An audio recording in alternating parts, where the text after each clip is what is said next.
mais ça c'est qui? Mais comment est-ce possible? Non, ça veut dire qu'il a fait quelque chose que tout le monde n'a pas pu faire.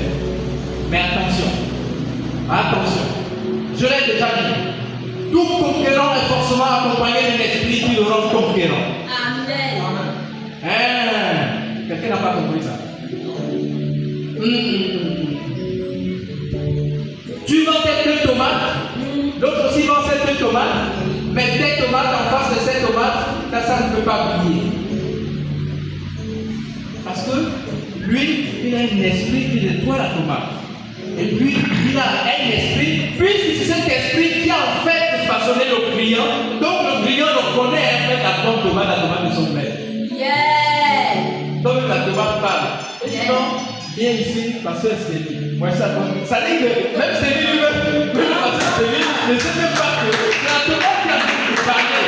Il parle, mais il met la tomate. Mais écoutez, les tomates partout, mais c'est ici. Non, il a ça. Il y a des gens qui n'ont pas besoin de beaucoup pour avoir grand. Et eux, ils ont fait par exemple, ils ont toujours le minimum. Mais ce minimum-là est en fait une source. Amen. Mais la source là est connectée à un esprit. Amen. Amen. Amen. Amen. Je vais encore vous le dire d'une autre manière. Tout ce qui brille, tout ce que vous voyez, tout ce qui vous marque, tout cela, bon esprit, mauvais esprit, il y a un esprit. Amen. Il y a un esprit. Il y a un esprit. Et c'est l'esprit, justement, qui nous distingue des autres. Mais quand tous nous avons les mêmes, enfin, quand tous nous avons des esprits, mais si toi tu as l'esprit de Dieu, forcément, Dieu va faire de toi de distinguer de tous ces esprits. Mais c'est ça, c'est le même esprit qui fait en sorte que le serpent de Moïse avale celui de Pharaon. Parce qu'il faut un supérieur. Parce que le serpent de Pharaon, là, mais ce n'est pas le serpent de créateur. C'est le serpent de l'autre type là qui a été vaincu là-bas. Mais s'il a été vaincu là-bas, pourquoi son serpent va gagner le combat ici? Il ne gagnera pas. Pourquoi? Parce que toute l'autorité lui a été donnée.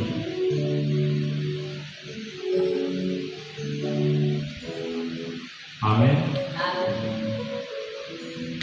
Je voulais développer Isaïe, mais c'est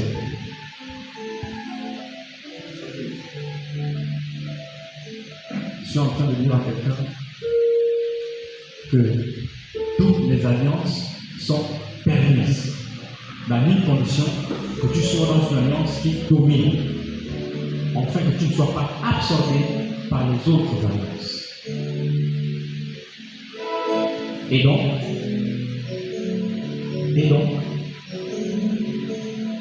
voilà pourquoi,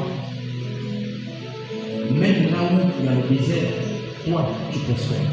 Parce que la nature te reconnaît. Pour que la nature te reconnaisse, il faut avoir l'esprit du Créateur. Pour que la nature se soumette à toi, il faut avoir une connexion avec l'esprit qui a créé la chose. Parce que, évidemment, quand tu viens, tu dis au nom de ces signes, l'esprit se soumet. Amen. Est-ce que quelqu'un comprend tout ce matin? Je suis venu te parler des choses de l'esprit. Il faut que tu comprennes ces choses-là. Et retiens encore une fois de plus. On a lu Genèse 1:1. C'est cet esprit qui a créé. Et après, nous sommes passés à un autre verset où on dit que tout pouvoir lui a été donné.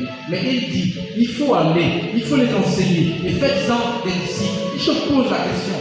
Va à la maison chercher dans ton dictionnaire. Chercher dans le téléphone. C'est quoi un disciple?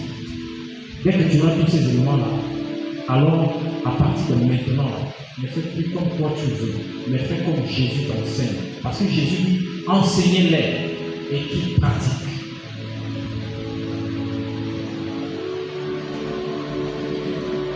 Lorsqu'on t'enseigne, selon l'enseignement de Jésus-Christ, en fait, on t'habille spirituellement et la nature va te connaître. Le problème, c'est que tu souffres, tu tu gémis parce que la nature ne t'est pas soumise. Voilà.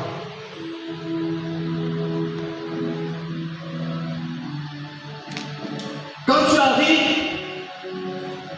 même chez tes parents, l'argent n'est pas disponible. L'argent n'est pas disponible. En fait, Amen. Amen. Oh Jesus. Préparer le massacre des fils enfin qui se lèvent pour conquérir la terre. En fait, quand tu es sacrifié, quand tu arrives, même l'esprit, même l'argent, si tu as besoin d'argent, en fait, je veux dire que ce dont tu as besoin de venir prendre chez moi, ça quitte parce que tu arrives. Parce que toi, tu t'appelles le manque. Toi, tu t'appelles le désert. Toi, tu t'appelles le calvaire. Donc, il y a bien qui est mis devant toi. On enlève. Peut-être que tu es passé, ça revient. Après, quand quelqu'un qui a évidemment l'Esprit de Dieu, qui n'a pas été sacrifié, qui doit conquérir, les choses se mettent en place. Lui demande 1 million, il donne 30 000. Parce qu'il y a l'argent qui est disponible. Mais toi, il n'y a rien qui est disponible pour toi. Rien. Rien.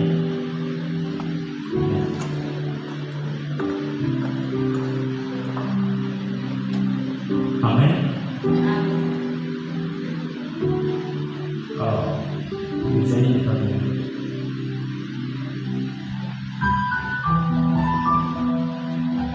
Mais il y a une solution. Nous l'avons déjà vu pendant les autres jours là. Nous allons voir dans Éphésiens 6, de 12 à 13. Nous l'avons déjà vu. C'est Paul qui est en train de parler. Mais Paul, de tous les apôtres, Paul a été postulé par l'Esprit. Et puis, l'homme de Dieu pourrait peut-être corriger, de tous les disciples, de tous les apôtres, Paul n'apporte pas la chose spirituelle comme tout le monde. Lui, il est d'une autre dimension. Paul apporte la chose spirituelle d'une autre manière. Et il a un autre niveau. Mais lui, il nous avertit. C'est-à-dire, il est convaincu. Paul intervient par rapport à l'envergure de la divinité dont nous sommes sujets. Et Paul nous prévient. Qu'est-ce qu'il nous dit? Écoutez ce qu'il dit.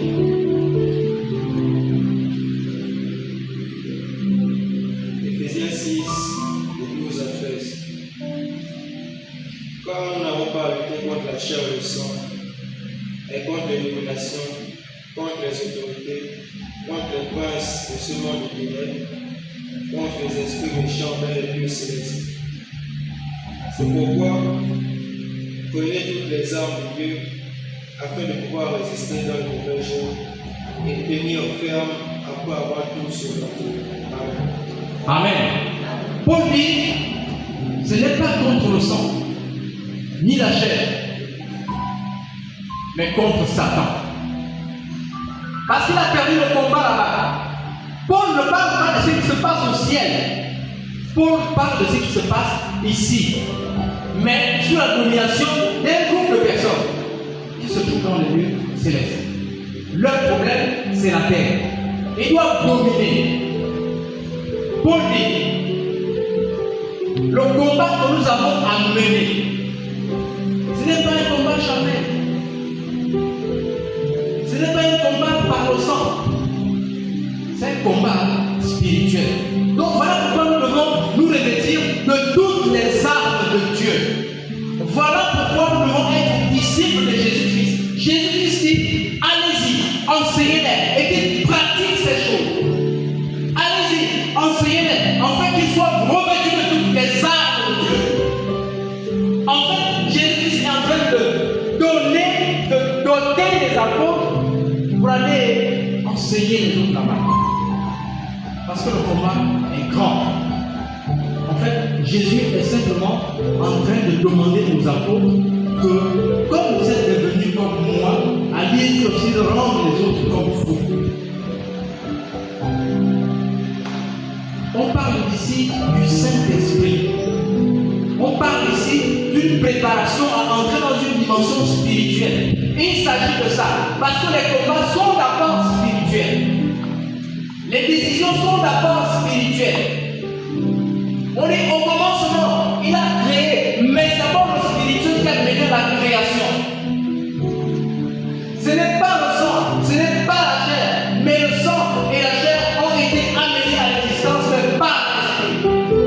Donc l'esprit, c'est le niveau supérieur qu'il faut rechercher. Ici, Paul est en train de reconnaître quelque chose. Au commencement, c'est l'esprit qui a créé. Mais vous, pour mener ce combat-là, dans cet univers-là, il faut être spirituellement aguerri.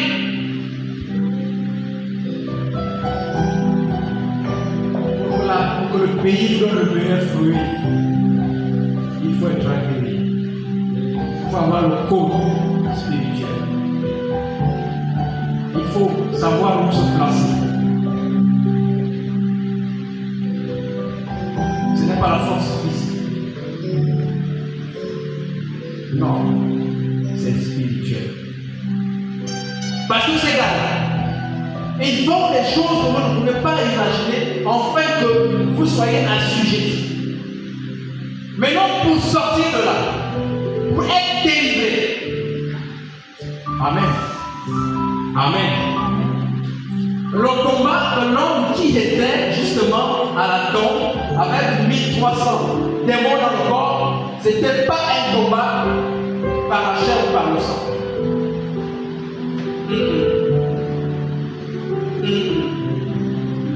Les gars là ont fait quelque chose spirituellement dans lui. Et il a été enchaîné spirituellement. Et on l'a envoyé 1300 esprits en lui. Et puis il reste là-bas. Et quand Jésus s'est dit, évidemment, il vous démontre que ce n'est pas par la chair ni par le sang. Mais c'est par la puissance. Parce que Jésus était lui-même cette puissance. Pour Paul dit, revêtez-vous de cette puissance-là. Afin que vous puissiez contrôler l'univers. Comme ça, lorsque vous marchez, si quelqu'un est dans cette situation-là, que vous soyez en fait prêt à délivrer.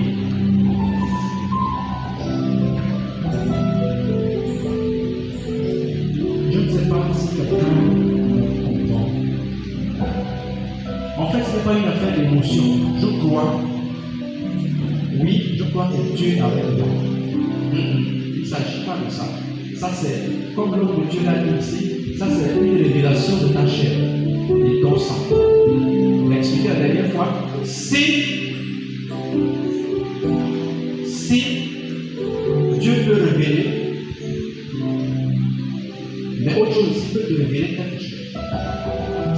C'est ni la chair, ni le sang. Donc, s'il dit cela, ça veut dire que le sang et la chair peuvent aussi te révéler des choses.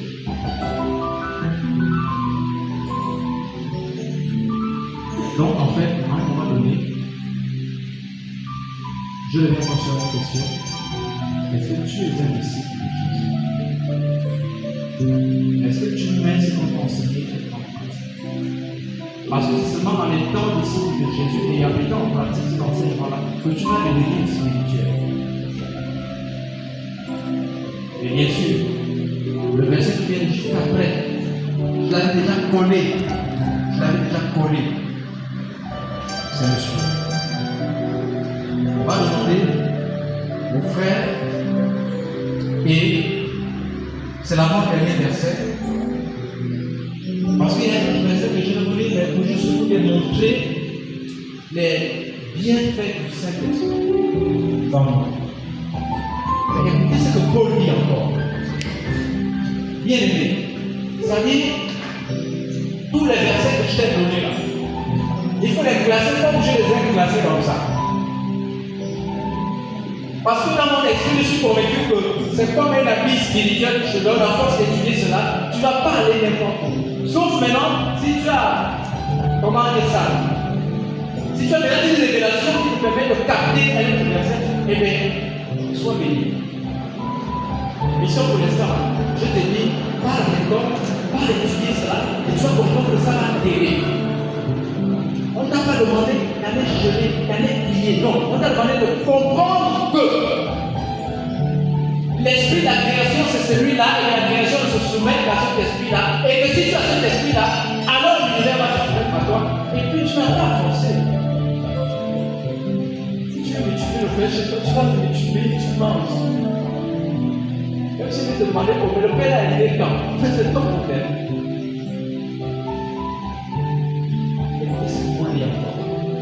Et Paul nous avertit.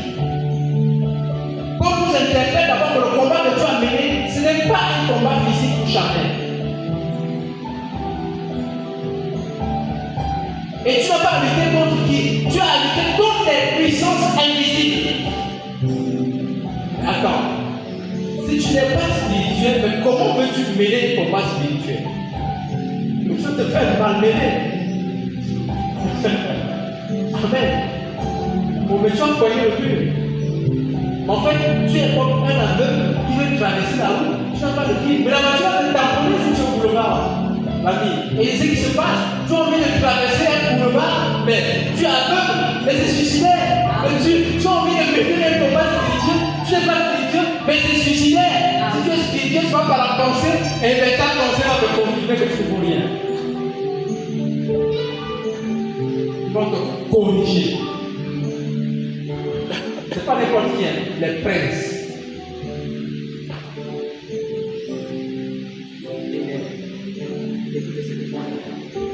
Là, nous avons interpellé. Là, nous avons dit, je sais que tu pries Dieu. Mais attention, le combat n'est pas celui que tu penses. Et il a dit à côté encore, il dit, dans 1 Corinthiens 2, verset 14 et 15. 1 Corinthiens 2, verset 14, verset 15. Moi, j'aime bien ce verset. Mais l'homme animal ne ressent pas les choses de l'esprit de Dieu. Amen. Amen. Amen. Amen. Nous allons tous étudier ce verset-là tout à l'heure. Il dit au départ que ce combat-là, ce n'est pas un combat de chair et de sang. La chair et le sang ici représentent ton côté physique, donc ton côté naturel, et c'est ce que Paul appelle l'homme animal. Amen. Amen. Est-ce que tu comprends ça? On a dit, ce jour-là, ils ont reçu le Saint-Esprit et ils ont été transformés. Paul te dit, le combat que tu as mené, ce n'est pas par le sang, ce n'est pas avec la chair. C'est un combat spirituel. Et ici, Paul est encore en train de